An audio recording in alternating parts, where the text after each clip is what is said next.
बिहार में शिक्षक बनने का सपना देख रहे अभ्यर्थियों के लिए अच्छी खबर। बिहार लोक सेवा आयोग द्वारा ली जाने वाली शिक्षक भर्ती परीक्षा टीआरआई 4 की प्रक्रिया तेज कर दी गई है।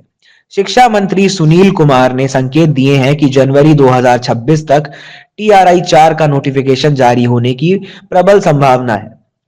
भोरे में अधोग लगाने का प्रयास। दरअसल स्थानीय विधायक सह शिक्षा मंत्री सुनील कुमार भोरे स्थित कंडक परिसर में आयोजित एनडीए कार्यकर्ताओं के भोज में शामिल होने पहुंचे थे।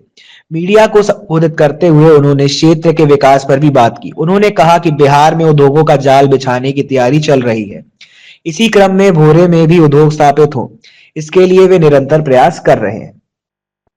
होगी कुछ रोस्टर वगैरह का उसमें मसला है, वो शीघ्र उसका निराकरण कर लिया जाएगा। हमने पूर्व में भी कहा था कि बीपीएससी से हम लोग पुनः समन्वय बनाए हुए हैं, कार्रवाई की।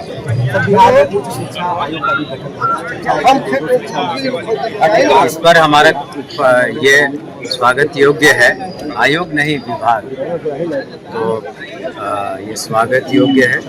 बाकी आगे जो माननीय मुख्यमंत्री जी निर्णय लेंगे वो निश्चित रूप से शिक्षा के हित में, आज तक उन्होंने निर्णय लिया है और भविष्य में और वर्तमान में भी शिक्षा के खास करके छात्र छात्राओं के हित में ही सारे निर्णय लिए जाए। बिहार में सर लगातार उद्योग की बात हो रही है और अपने यहाँ भोरे विधानसभा में आपके प्रयास से ही बिहार को जमीन हस्तांतरित किया गया है, तो यहाँ इस जो 5 वर्ष आपका है, यहाँ उद्योग आने की संभावना है या नहीं?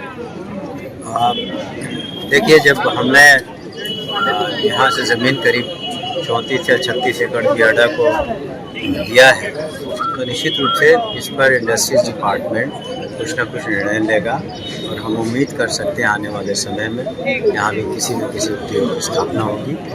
और आज तो वैसे जो हम लोग सभी एनडीए के साथी एकजुट हुए थे और क्षेत्रवासी एकजुट हुए थे, उसका मुख्य उद्देश्य था चुनाव के जीत के बाद जो प्रचंड जीत हुई एनडीए की पूरे बिहार में और 6 सीट जो गोपालगंज में एनडीए ने जीती है, उसी के उपलक्ष्य में हम एनडीए के सभी साथियों ने सोचा कि हम लोग मिलकर के एक दूसरे से विचार विमर्श करेंगे और इसी ख्याल से हम लोग यहाँ पर आए। सर, बिहार में लाइब्रेरियन का भी ये सारी जो नियुक्तियाँ हैं एक के बाद एक जैसे जैसे वैकेंसी होती है उस पर आधारित होती है। तो सर, एक लोकल मुद्दा है, जो सड़क का निर्माण कार्य चल रहा है उसमें पानी का छिड़काव नहीं हो रहा है, जिससे हम लोगों को काफी समस्या हो रही है। यहाँ के लोगों को भी थोड़ा जागरूक होना चाहिए। अगर कोई भी कंस्ट्रक्शन होता है और कहीं भी, सिर्फ ये नहीं, अगर कहीं भी कमी पाई जाती है तो आम जनता को भी इस पर सचेत रहना चाहिए। और आपने ये मुद्दा उठाया तो निश्चित रूप से हमने एक बार आप देख लेते, लेकिन लोगों को भी थोड़ा इसका संज्ञान लेकर के सचेत रहना चाहिए। सर, अस्पताल स्टेशन से कटिया और पंचदेवरी पीएसएस के लिए 33 केवीए की सप्लाई एक ही लाइन पर की जा रही है। इसे लेकर भविष्य में समस्याएं आएंगी क्या? इसे लेकर देखिए, हमने जो ऊर्जा विभाग को उनके इंजीनियर से बात की है कि समस्या का निदान करें, ताकि न सिर्फ पंचदेवरी को लेकिन विजयपुर, भोरे और कटिया को समान रूप से बिजली मिले, ताकि वोल्टेज का स्टेबलाइज वोल्टेज भी रहे और बाद में जो भी यहाँ पर अगर कोई उद्योग लगते हैं तो उनको भी पूर्ण। सर, एक विभागीय सवाल है, सभी विद्यालयों में कॉमर्स या वाणिज्य संकाय के शिक्षकों की नियुक्ति है करीब सभी उच्च विद्यालयों में, लेकिन वहाँ पर वाणिज्य संकाय की शिक्षा नहीं दी जाती है।